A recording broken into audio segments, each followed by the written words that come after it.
The story is usually told as an adventure. A young man sails into the Pacific, squints at some finches, and quietly rewrites the rules of existence. Or else, it is told as a publishing event. On the Origin of the Species appears in 1859, and Victorian England drops its teacups in unison. Both versions are neat, confident, and faintly heroic. Neither sounds much like a life actually lived. Charles Darwin did not strive towards revelation, he edged towards it, apologizing as he went, stopping doubtfully to take some notes and lie down.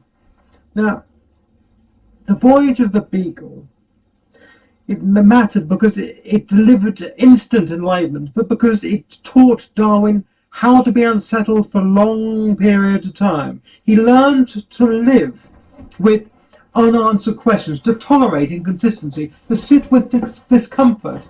The Galapagos did not hand him a theory so much as plant a persistent irritation. Things did not stay put. Species blurred at the edges. Variation refused to behave. Darwin did not rush to explain this. He carried it home like a private ache. But before he was a danger to God, Darwin was a problem for his family. He was born in 1809, into comfort and expectation. He belonged to the dynasty already flirting with intellectual mischief. His grandfather, Erasmus Darwin, had written poetry about evolution, sexual reproduction, progress, and desire with enlightenment bravado. Erasmus enjoyed women, ideas, and scandal in roughly equal measure. He delighted in provocation and seemed continuously immune to embarrassment. Charles inherited the questions but rejected the performance. Where Erasmus just got on with it and claimed, Charles hesitated. Darwin's father, Robert, was an imposing presence, wealthy, sceptical, and emotionally economical. Rather like my father, really. A successful physician, he valued solidarity, common sense, and respectability. He worried that his son lacked direction and stamina. Fears not entirely misplaced, I must say. Darwin's mother, Susanna Wedgwood, died when Charles was 8. Her death left no melodrama, only an enduring quiet, which Darwin relished. Household runs smoothly, but something retreated inward. Charles grew up in a world where affection was reliable but undemonstrative, where feelings were managed rather than displayed. At school, Darwin was unremarkable. He disliked rote learning and failed to shine in improved subjects. What did interest him? Beetle collecting, shooting, rambling in the countryside looked suspiciously like idleness. His attempts at respectable career faltered. Edinburgh medicine revolted him. The sight of blood made him physically ill.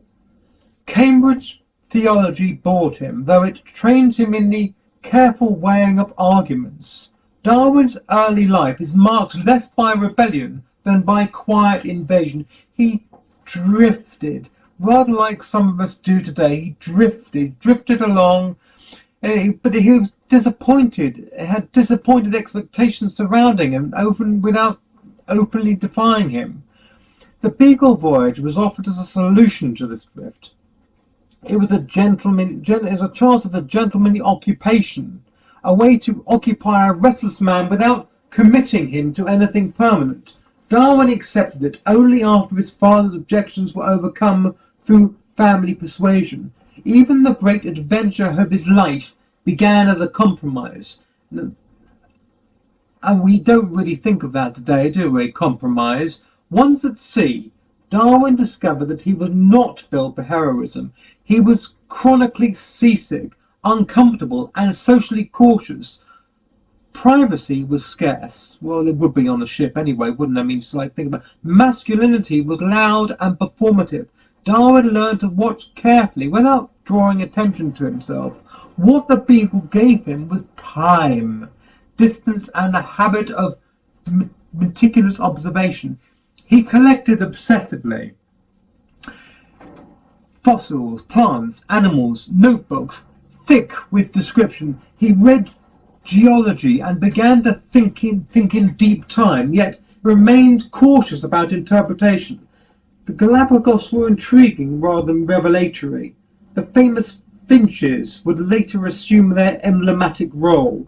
Darwin returned to England in 1836, not with a theory, but with a growing suspicion that the natural world was not what was expected or indeed perceived. The world was less ordinary than that. Back home, Darwin did not proclaim his doubts. Indeed, he embedded himself in the social fabric of Victorian science. This was a world sustained by letters, dinners, clubs, and elaborate pointlessness. Scientific knowledge advanced through collaboration, trust, and carefully managed disagreement. Darwin excelled in this environment. He wrote incessantly, tentative, courteous letters, full of questions rather than assertions. Now Charles Eilert steadied him with geographical patience. Joseph Dalton Hooker provided intellectual intimacy and reassurance. Breeders, gardeners, and colonial administrators supplied facts. Darwin orchestrated rather than dominated. Now, marriage further enclosed him. In 1839, he married his cousin, something today we're all fighting against rather than for. This cousin was named Emma Wedgwood, a woman of intelligence, emotional steadiness, and deep religious conviction. Their courtship letters are revealing, affectionate but anxious, filled with negotiation. Emma worried about Charles's salvation. Charles worried about causing her pain. The typical marriage, really. I mean, today we'd see this as obvious. He laid his doubts before her carefully, like fragile specimens. Emma responded with love, tempered by concern. They married, knowing that belief would remain unresolved between them. Hers religious and his more scientific in nature, although his religious fervency did remain. Sex in the Darwin household was earnest and Victorian. Emma bore 10 children in quick succession. Darwin adored them with a mixture of affection and curiosity. He observed their expressions, tested their reactions, recorded their development.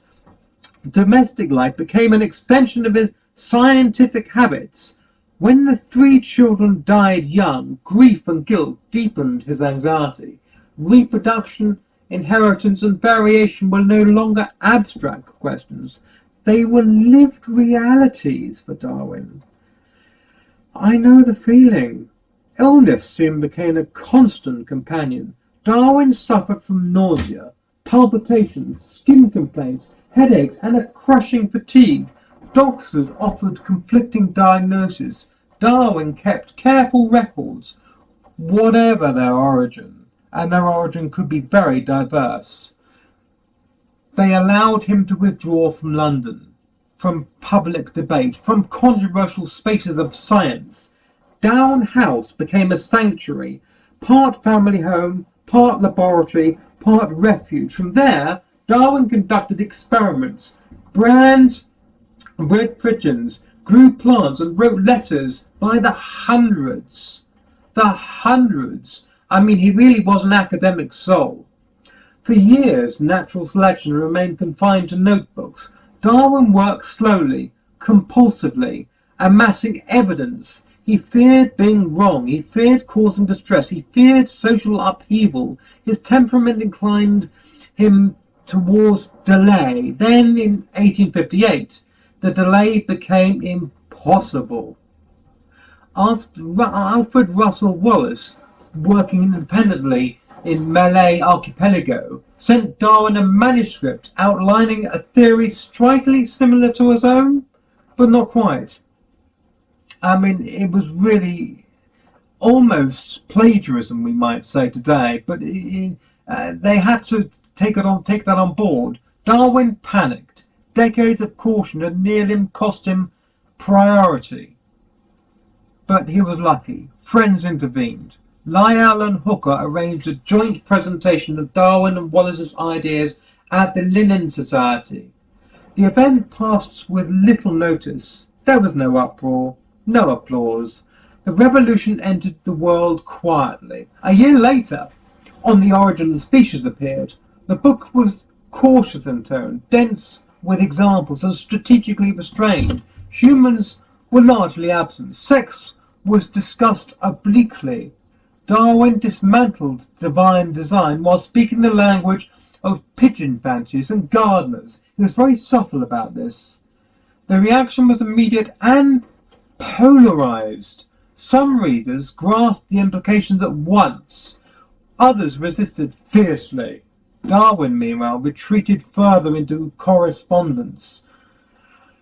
He revised, clarified, and worried. He let allies argue on his behalf. The idea spread despite him, not because of him. It still persisted, though. Sex returned to the center of Darwin's thinking in The Descent of Man. Here, he confronted a problem that unsettled him deeply. Sexual selection. Natural selection explained survival. Sexual selection explained beauty, excess, and desire. Why should peacocks have tails? Why should songbirds sing? Why should females choose? Darwin hesitated, contradicted himself, and circled the issue to grant females agency in evolution, disturbed Victorian assumptions about gender and order. Gender and order were really big. We all know the feeling of Victorian attitudes. Yet the evidence forced his hand. Preference mattered. Aesthetic mattered. Evolution was not purely practical. Socially, though, Darwin remained cautious to the end. He disliked lectures, avoided crowds, and found praise embarrassing. He edited obsessively and worried constantly. His friendships were intense, but mediated by distance. He lived at the center of scientific life while rarely leaving home.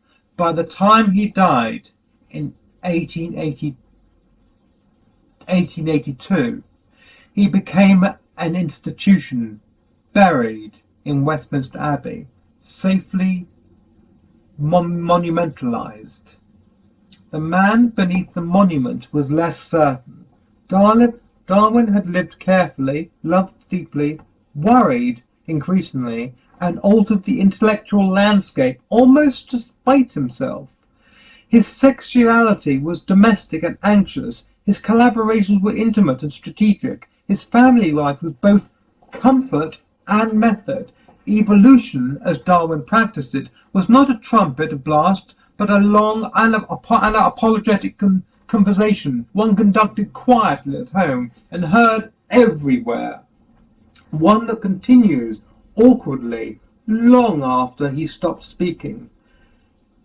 I confess that, my dear fellow, I am very much in your debt. But I am afraid that most of your conclusions were erroneous. And he never stopped speaking. Give us a good clicking. Shakanaka.